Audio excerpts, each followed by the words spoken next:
What's up guys? Today I'm gonna show you the simplest way to create a continuous camera whip transition. So basically you don't need a transition plugin, but you do need an adjustment layer plugin, which I'll provide to you guys. You just check my description and then just download it and install it under Home, Movies, Motion Template and Titles. Restart your Final Cut Pro and then go to the Titles tab and type adjustment layer is there, and just drag the adjustment layer onto your timeline, cut it.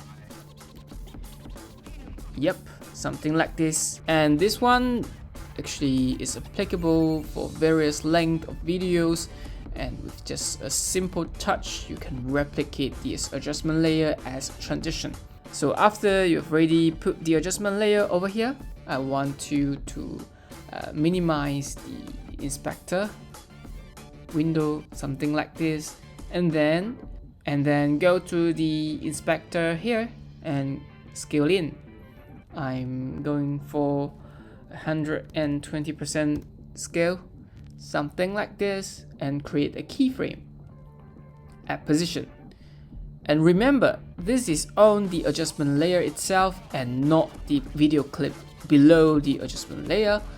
And then go to the bottom left hand corner of the inspector and select transform, and you can see there's a window box over here. And for this transition I want the clip to move from right upper to left bottom, so I'm just gonna drag the clip somewhere around here.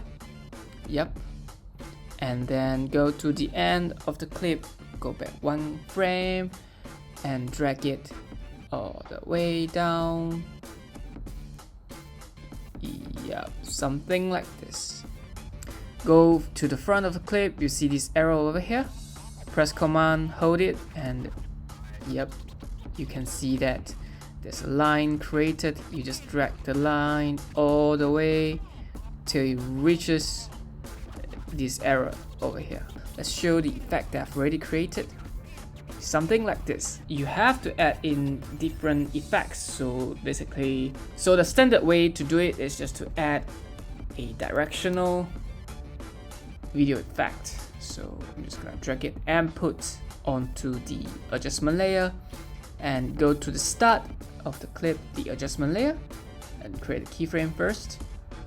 Change the amount to 0. So go to the end and then change the amount to 100.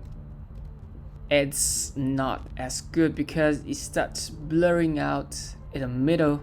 So what you can do is right click and then show video animation and create another keyframe over here and make it 0. So it's something like this. Yeah, and actually you can change this and make it the length of the blurry effect to make it longer or shorter. So let's see,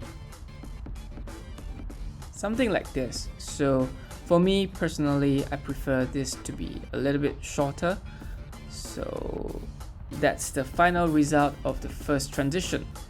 And let me press Command and C and Command and V to copy the entire effect, and you can see the magic happening because this entire camera whip effect is transferred to the next clip. So basically you just copy it a few times. For this video actually you just copy 2 more times, and then this actually help you to create a camera whip transition. Next time you want to actually use a longer length video, for example this one is a little bit longer, you just drag this to be a longer version of the adjustment layer, right click, show video animation, and just drag all the points you want. For example this one all the way to the end, and this one around here, and let's see what is the end result. Yep, it works still. So pretty much it's your own plugin for the camera whip transition. And that's all for today's video. Hope you guys enjoy this. If you have any questions, just ask me. And please subscribe to my channel and like my video. Thank you and bye bye.